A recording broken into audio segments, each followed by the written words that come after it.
ਸਤਿ ਸ੍ਰੀ ਅਕਾਲ ਜੀ। ਚੜ੍ਹਦੀ ਕਲਾ ਟਾਈਮ ਟੀਵੀ ਵੇਖ ਰਹੇ ਸਾਰੇ ਦਰਸ਼ਕਾਂ ਦਾ ਸਵਾਗਤ ਹੈ ਨਾਰਥ ਅਮਰੀਕਾ ਨਿਊਜ਼ ਦੇ ਵਿੱਚ। ਮੈਂ ਹਾਂ ਤੁਹਾਡੇ ਨਾਲ ਮਨਦੀਪ ਕੌਰ ਖਾਲਸਾ ਤੇ ਸ਼ੁਰੂਆਤ ਵਿੱਚ ਇੱਕ ਨਜ਼ਰ ਮਾਰ ਲੈਂਦੇ ਹਾਂ ਖਾਸ ਖਬਰਾਂ ਤੇ। ਅਮਰੀਕੀ ਰਾਸ਼ਟਰਪਤੀ ਡੋਨਾਲਡ ਟਰੰਪ ਦੇ ਸਭ ਤੋਂ ਵੱਡੇ ਬੇਟੇ ਨੇ ਪਿਤਾ ਦੀ ਮਹੱਤਵਪੂਰਨ ਰਾਜਾਂ ਵਿੱਚ ਚੁਣਾਵੀ ਸੰਘਰਸ਼ ਵਿੱਚ ਬੜ੍ਹਤ ਦੀ ਕੀਤੀ ਗੱਲ। ਕਿਹਾ ਨਵੰਬਰ ਦੀਆਂ ਚੋਣਾਂ ਵਿੱਚ ਦੁਬਾਰਾ ਹਾਸਲ ਕਰ ਸਕਦੇ ਨੇ ਉਹ ਜਿੱਤ। ਅਮਰੀਕੀ ਪੁਲਾੜ ਏਜੰਸੀ ਨਾਸਾ ਨੇ ਸਪੇਸਐਕਸ ਦੀ ਮਦਦ ਨਾਲ 2 ਪੁਲਾੜ ਯਾਤਰੀਆਂ ਦੀ 45 ਸਾਲ ਬਾਅਦ ਕਰਵਾਈ ਲੈਂਡਿੰਗ। ਫਲੋਰੀਡਾ ਦੇ ਪੈਂਸਾਕੋਲਾ ਦੇ ਨੇੜੇ ਮੈਕਸੀਕੋ ਦੀ ਖਾੜੀ ਵਿੱਚ ਕਰਾਈ ਗਈ ਲੈਂਡਿੰਗ।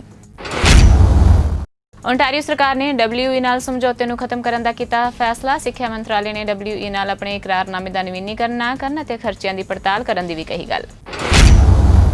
ਤੇ ਹੁਣ ਖਬਰਾਂ ਦਾ ਵਿਸਥਾਰ।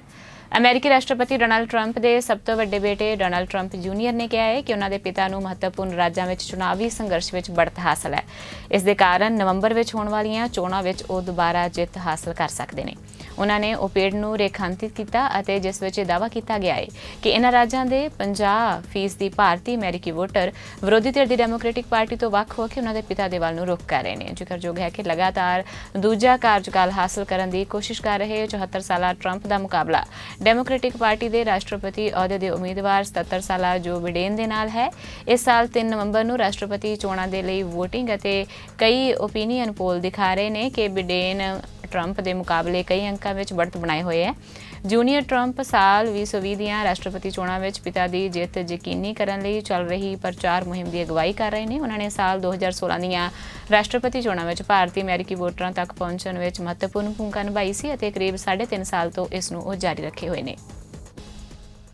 ਅਮਰੀਕੀ ਪੁਲਾੜ ਏਜੰਸੀ ਨਾਸਾ ਨੇ ਸਪੇਸਐਕਸ ਦੀ ਮਦਦ ਨਾਲ ਆਪਣੇ 2 ਪੁਲਾੜ ਯਾਤਰੀਆਂ ਦੀ 45 ਸਾਲ ਬਾਅਦ ਪਾਣੀ ਵਿੱਚ ਲੈਂਡਿੰਗ ਕਰਵਾਈ ਹੈ। ਇਹ ਦੋਵੇਂ ਪੁਲਾੜ ਯਾਤਰੀ ਅੰਤਰਰਾਸ਼ਟਰੀ ਸਪੇਸ ਸਟੇਸ਼ਨ ਦੇ ਨਾਲ ਸਪੇਸਐਕਸ ਕ੍ਰੂ ਡਰੈਗਨ ਸਪੇਸਕ੍ਰਾਫਟ ਦੇ ਜ਼ਰੀਏ ਪਰਤ ਰਹੇ ਸਨ। ਲੈਂਡਿੰਗ ਫਲੋਰੀਡਾ ਦੇ ਪੈਂਸਾਕੋਲਾ ਦੇ ਨੇੜੇ ਮੈਕਸੀਕੋ ਦੀ ਖਾੜੀ ਵਿੱਚ ਕਰਾਈ ਗਈ ਹੈ। ਨਾਸਾ ਸਪੇਸਐਕਸ ਦੇ ਡਰੈਗਨ ਕੈਪਸੂਲ ਦੀ ਲੈਂਡਿੰਗ ਅਮਰੀਕੀ ਸ਼ਹਿਰ ਫਲੋਰੀਡਾ ਦੇ ਪੈਂਸਾਕੋਲਾ ਤੱਟ ਦੇ ਨੇੜੇ ਮੈਕਸੀਕੋ ਦੀ ਖਾੜੀ ਵਿੱਚ ਹੋਈ। ਇਸ ਡਰੈਗਨ ਸਪੇਸਕ੍ਰਾਫਟ ਵਿੱਚ ਪੁਲਾੜ ਯਾਤਰੀ ਰਾਬਰਟ ਬੌਬ ਬੇਨਕੇਨ ਅਤੇ ਡਗਲਸ ਹਰਲੀ ਸਨ, ਜਿਨ੍ਹਾਂ ਨੂੰ ਅੰਤਰਰਾਸ਼ਟਰੀ ਸਪੇਸ ਸਟੇਸ਼ਨ ਦੇ ਨਾਲ ਧਰਤੀ ਤੇ ਆਉਣ ਦੇ ਲਈ 19 ਘੰਟੇ ਦੀ ਪੁਲਾੜ ਵਿੱਚ ਯਾਤਰਾ ਕਰਨੀ ਪਈ। ਇਸ ਦੌਰਾਨ ਕਈ ਵਾਰੀ ਉਹਨਾਂ ਨੇ ਧਰਤੀ ਦਾ ਆਰਬਿਟ ਬਦਲਿਆ ਤਾਂ ਜੋ ਡਰੈਗਨ ਸਹੀ ਰਸਤੇ ਤੇ ਆ ਸਕੇ। ਧਰਤੀ ਵਿੱਚ ਸਭ ਤੋਂ ਨੇੜਲੇ ਆਰਬਿਟ ਵਿੱਚ ਆਉਣ ਤੋਂ ਠੀਕ ਪਹਿਲਾਂ ਡਰੈਗਨ ਦਾ ਟਰੰਕ ਪੁਲਾੜ ਵਿੱਚ ਛੱਡ ਦਿੱਤਾ ਗਿਆ। ਇਸ ਦੇ ਬਾਅਦ ਧਰਤੀ ਵੱਲ ਤੇਜ਼ੀ ਨਾਲ ਹੀ ਵਧਣ ਲੱਗੇ। ਲੈਂਡਿੰਗ ਤੋਂ ਬਾਅਦ ਪੁਲਾੜ ਯਾਤਰੀਆਂ ਨੂੰ ਬਾਹਰ ਕੱਢਿਆ ਗਿਆ ਤੇ ਉਹਨਾਂ ਦੀ ਮੈਡੀਕਲ ਜਾਂਚ ਕੀਤੀ ਗਈ। ਇਸ ਦੇ ਬਾਅਦ ਉਹਨਾਂ ਨੂੰ ਸਪੇਸ ਸੂਟ ਵਿੱਚੋਂ ਕੱਢ ਕੇ ਨਾਸਾ ਦੀ ਵਰਦੀ ਦਿੱਤੀ ਗਈ ਅਤੇ ਸਪੇਸ ਸੂਟ ਦੇ ਪ੍ਰੈਸ਼ਰ ਨੂੰ ਤਾਂ ਕਿ ਉਹ ਘੱਟ ਕਰ ਸਕਣ। ਕੋਰੋਨਾ ਨੂੰ ਗਲੋਬਲ ਮਹਾਮਾਰੀ ਐਲਾਨ ਕਰਨ ਤੋਂ 6 ਮਹੀਨੇ ਬਾਅਦ ਹੋਈ ਵਿਸ਼ਵ ਸਿਹਤ ਸੰਗਠਨ ਦੀ ਐਮਰਜੈਂਸੀ ਕਮੇਟੀ ਦੀ ਬੈਠਕ ਤੋਂ ਬਾਅਦ ਸੰਗਠਨ ਦੇ ਪ੍ਰਮੁੱਖ ਨੇ ਕਿਹਾ ਹੈ ਕਿ ਕੋਰੋਨਾ ਮਹਾਮਾਰੀ ਅਜੇ ਲੰਮੇ ਸਮੇਂ ਤੱਕ ਰਹਿਣ ਵਾਲੀ ਹੈ।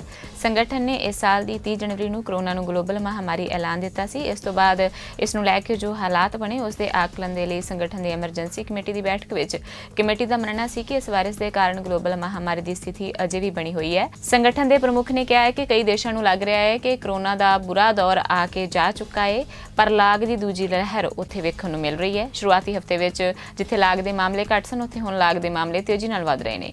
3 ਮਹੀਨੇ ਬਾਅਦ ਕਮੇਟੀ ਦੇ ਮੈਂਬਰਾਂ ਦੀ ਇੱਕ ਵਾਰ ਫਿਰ ਬੈਠਕ ਹੋਵੇਗੀ, ਜਿਸ ਵਿੱਚ ਕੋਰੋਨਾ ਦੀ ਸਥਿਤੀ ਦੀ ਸਮੀਖਿਆ ਕੀਤੀ ਜਾਵੇਗੀ। ਅਮਰੀਕੀ ਸੰਸਦ ਦੇ ਹੇਠਲੀ ਸਦਨ ਹਾਊਸ ਆਫ ਰਿਪਰੈਜ਼ੈਂਟੇਟਿਵ ਦੇ ਸਪੀਕਰ ਨੈਂਸੀ ਪੈਲੋਸੀ ਨੇ ਕਿਹਾ ਹੈ ਕਿ ਉਹਨਾਂ ਨੂੰ ਵਾਈਟ ਹਾਊਸ ਦੀ ਕੋਰੋਨਾ ਵਾਇਰਸ ਟਾਸਕ ਫੋਰਸ ਦੀ ਸੰਯੋਜਕ ਡਾਕਟਰ ਡੇਬੋਰਾ ਬ੍ਰਿਕਸ ਤੇ ਵਿਸ਼ਵਾਸ ਨਹੀਂ ਹੈ। ਇੱਕ ਅਮਰੀਕੀ ਟੀਵੀ ਦੇ ਨਾਲ ਗੱਲ ਕਰਦੇ ਹੋਏ ਡੈਮੋਕ੍ਰੇਟ ਪਾਰਟੀ ਦੀ ਨੇਤਾ ਨੈਂਸੀ ਪੈਲੋਸੀ ਨੇ ਕਿਹਾ ਹੈ ਕਿ ਉਹਨਾਂ ਨੂੰ ਲੱਗਦਾ ਹੈ ਕਿ ਰਾਸ਼ਟਰਪਤੀ ਟਰੰਪ ਵਾਇਰਸ ਅਤੇ ਮਹਾਮਾਰੀ ਦੇ ਬਾਰੇ ਵਿੱਚ ਗਲਤ ਜਾਣਕਾਰੀਆਂ ਹੀ ਫੈਲਾ ਰਹੇ ਨੇ ਤੇ ਡਾਕਟਰ ਡੇਬੋਰਾ ਬ੍ਰਿਕਸ ਨੂੰ ਟਰੰਪ ਨੇ ਹੀ ਨਿਯੁਕਤ ਕੀਤਾ ਹੈ। ਇਸ ਕਰਕੇ ਉਹਨਾਂ ਤੇ ਵੀ ਵਿਸ਼ਵਾਸ ਨਹੀਂ। ਮਹਾਮਾਰੀ ਦੀ ਸ਼ੁਰੂਆਤ ਤੋਂ ਹੀ ਰਾਸ਼ਟਰਪਤੀ ਟਰੰਪ ਲਗਾਤਾਰ ਕੋਵਿਡ-19 ਦੇ ਨਾਲ ਜੁੜੇ ਬਿਆਨਾਂ ਦੇ ਲਈ ਆਲੋਚਨਾ ਝੇਲਦੇ ਰਹੇ ਨੇ ਅਤੇ ਇਸ ਵਿਚਾਲੇ ਉਹਨਾਂ ਨੇ ਅਜਿਹੇ ਦਾਅਵੇ ਵੀ ਕੀਤੇ ਜੋ ਪੂਰੀ ਤਰ੍ਹਾਂ ਨਾਲ ਗਲਤ ਸਾਬਿਤ ਹੋਏ। ਨੈਂਸੀ ਪੈਲੋਸੀ ਹਾਲਾਂਕਿ National Institute of Allergy and Infectious Diseases ਦੇ ਡਾਇਰੈਕਟਰ ਡਾਕਟਰ ਐਂਥਨੀ ਫਾਊਚੀ ਨੂੰ ਇੱਕ ਹੀਰੋ ਦੱਸਦੀ ਰਹੀ ਹੈ, ਪਰ ਟਰੰਪ ਦੀ ਖਾਸ ਸਮਝੀ ਜਾਣ ਵਾਲੀ ਡੇਬੋਰਾ ਬ੍ਰਿਕਸ ਨੂੰ ਲੈ ਕੇ ਉਹ ਕਾਫੀ ਆਲੋਚਨਾਤਮਕ ਰਹੀ ਹੈ। ਉਹਨਾਂ ਨੂੰ ਲੱਗਦਾ ਹੈ ਕਿ ਟਰੰਪ ਨੇ ਡੇਬੋਰਾ ਨੂੰ ਜੋ ਅਹਿਮ ਜ਼ਿੰਮੇਵਾਰੀ ਦਿੱਤੀ ਹੈ ਉਹ ਉਸ ਦੇ ਲਈ ਸਮਰੱਥ ਹੀ ਨਹੀਂ ਹੈ। ਨੈਂਸੀ ਦੀ ਟਿੱਪਣੀ ਦੇ ਬਾਰੇ ਵਿੱਚ ਜਦ ਐਤਵਾਰ ਨੂੰ ਪ੍ਰੈਸ ਵਾਰਤਾ ਵਿੱਚ ਡੇਬੋਰਾ ਤੋਂ ਸਵਾਲ ਕੀਤਾ ਗਿਆ ਤਾਂ ਉਹਨਾਂ ਨੇ ਕਿਹਾ ਹੈ ਕਿ ਮੇਰੇ ਬਾਰੇ ਵਿੱਚ ਅਜਿਹੀ ਟਿੱਪਣੀ ਕਦੇ ਨਹੀਂ ਕੀਤੀ ਗਈ। ਗਲੋਬਲ ਮਹਾਮਾਰੀ ਕੋਰੋਨਾ ਵਾਇਰਸ ਦੇ ਨਾਲ ਨਜਿੱਠਣ ਦੀਆਂ ਅਮਰੀਕਾ ਦੇ ਰਾਸ਼ਟਰਪਤੀ ਟਰੰਪ ਦੀਆਂ ਕੋਸ਼ਿਸ਼ਾਂ ਤੋਂ ਦੇਸ਼ ਦੀ 2/3 ਆਬਾਦੀ ਵੀ ਅਸੰਤੁਸ਼ਟ ਹੈ। ਸਿਰਫ 34% ਅਮਰੀਕੀ ਨਾਗਰਿਕ ਹੀ ਇਸ ਦੀ ਰੋਕਥਾਮ ਦੇ ਲਈ ਟਰੰਪ ਦੀਆਂ ਕੋਸ਼ਿਸ਼ਾਂ ਤੋਂ ਸੰਤੁਸ਼ਟ ਨੇ। IPSOS ਪੋਲ ਵੱਲੋਂ ਜਾਰੀ ਇੱਕ ਸਰਵੇਖਣ ਦੇ ਅਨੁਸਾਰ ਅਮਰੀਕੀ ਨਾਗਰਿਕ ਜਾਰਜ ਫਲਾਇਡ ਦੀ ਮੌਤ ਤੋਂ ਬਾਅਦ ਹੋਏ ਰਾਸ਼ਟਰ ਵਿਆਪੀ ਪ੍ਰਦਰਸ਼ਨਾਂ ਸਮੇਤ ਹਾਲੀਆ ਸੰਕਟਾਂ ਦੇ ਨਾਲ ਨਜਿੱਠਣ ਨੂੰ ਲੈ ਕੇ ਟਰੰਪ ਵੱਲੋਂ ਚੁੱਕੇ ਗਏ ਕਦਮਾਂ ਤੋਂ ਲੋਕ ਅਸੰਤੁਸ਼ਟ ਨੇ। ਸਰਵੇ ਵਿੱਚ ਸਿਰਫ 36% ਲੋਕ ਹੀ ਦੇਸ਼ ਵਿਆਪੀ ਪ੍ਰਦਰਸ਼ਨ ਨੂੰ ਕੰਟਰੋਲ ਕਰਨ ਲਈ ਅਤੇ ਹੋਰ ਚੁਣੌਤੀਆਂ ਨਾਲ ਨਜਿੱਠਣ ਦੇ ਲਈ ਚੁੱਕੇ ਕਦਮਾਂ ਤੋਂ ਸੰਤੁਸ਼ਟ ਦਿਖਾਈ ਦਿੱਤੇ। ਸਰਵੇ ਵਿੱਚ ਦੱਸਿਆ ਗਿਆ ਹੈ ਕਿ 52% ਅਮਰੀਕੀ ਨਾਗਰਿਕਾਂ ਦਾ ਮੰਨਣਾ ਸੀ ਕਿ ਪ੍ਰਦਰਸ਼ਨਕਾਰੀਆਂ ਨੂੰ ਕੰਟਰੋਲ ਕਰਨ ਦੇ ਲਈ ਪ੍ਰਦਰਸ਼ਨ ਵਾਲੇ ਸ਼ਹਿਰਾਂ ਤੇ ਸੁਰੱਖਿਆ ਬਲਾਂ ਦੀ ਨਿਯੁਕਤੀ ਨਾਲ ਹਾਲਾਤ ਹੋਰ ਖਰਾਬ ਹੋਏ ਨੇ।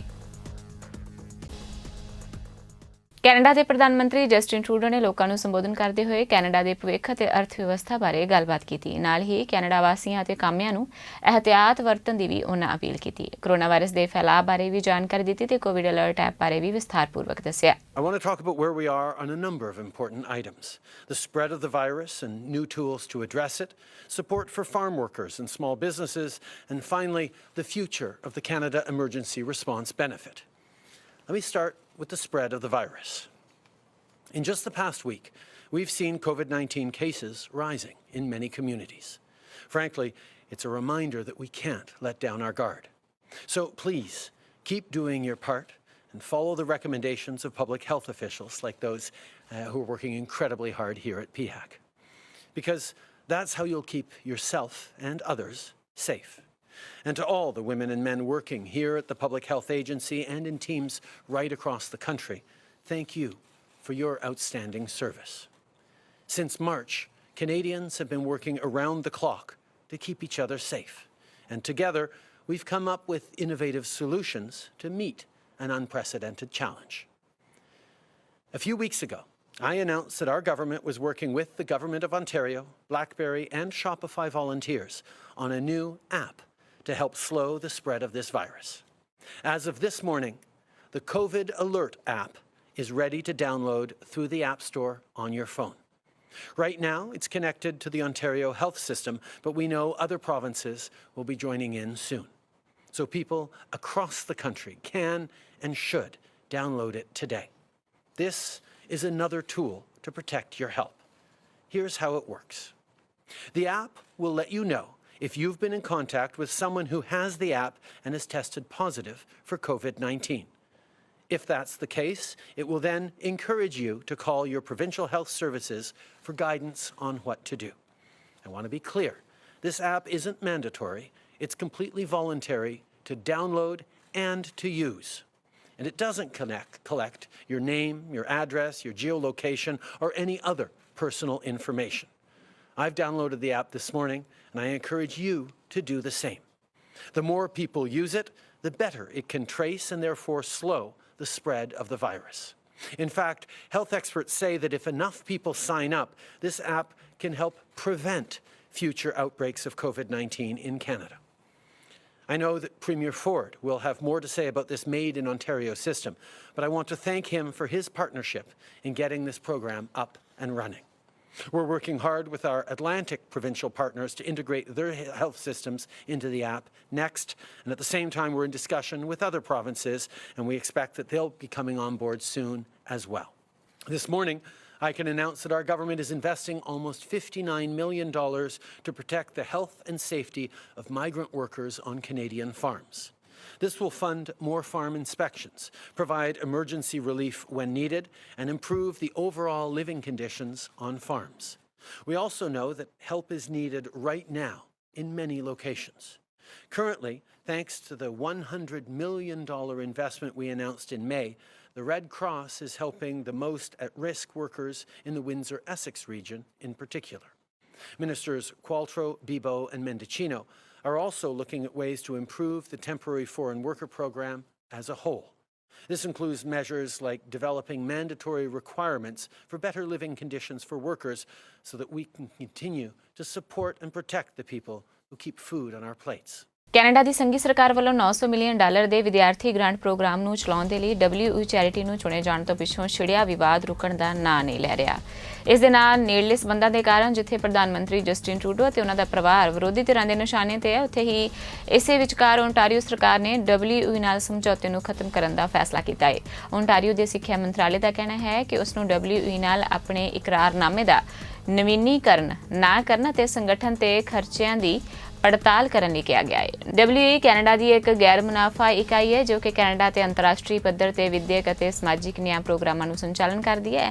ਕੈਨੇਡਾ ਸਰਕਾਰ ਵੱਲੋਂ ਬਿਨਾਂ ਕਿਸੇ ਮੁਕਾਬਲੇਬਾਜ਼ੀ ਦੇ WE ਚੈਰਿਟੀ ਨੂੰ ਪ੍ਰੋਗਰਾਮ ਚਲਾਉਣ ਦੇ ਲਈ ਚੁਣੇ ਜਾਣ ਕਾਰਨ ਇਹ ਵਿਵਾਦਾਂ ਵਿੱਚ ਘਿਰ ਗਈ।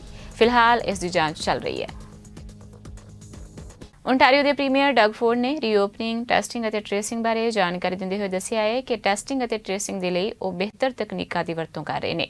ਰੀਓਪਨਿੰਗ ਬਾਰੇ ਬੋਲਦਿਆਂ ਫੋਰਡ ਨੇ ਕਿਹਾ ਹੈ ਕਿ ਉਹ ਬਿਜ਼ਨਸ ਅਦਾਰੇ ਤੇ ਸਕੂਲ ਖੋਲ੍ਹਣ ਜਾ ਰਹੇ ਨੇ। ਕੋਵਿਡ-19 ਬਾਰੇ ਗੱਲ ਕਰਦਿਆਂ ਉਹਨਾਂ ਕਿਹਾ ਹੈ ਕਿ ਕੋਵਿਡ ਅਲਰਟ ਐਪ ਵੀ ਲਾਂਚ ਕੀਤੀ ਗਈ ਹੈ ਅਤੇ ਸਾਰਿਆਂ ਨੂੰ ਉਹਨਾਂ ਐਪ ਡਾਊਨਲੋਡ ਕਰਨ ਦੀ ਅਪੀਲ ਵੀ ਕੀਤੀ। As we safely and gradually reopen the province, we're putting tools in place to protect the public. When you face an invisible enemy, tracking and tracing is absolutely critical. And as I always say, you can't manage what you don't measure. It's why our government expanded testing. We passed 2 million tests the other day, and it's why we expanded contact tracing. And it's why we have the best and the brightest minds working on new methods of testing and tracing. They're developing the tools to help defeat this deadly virus.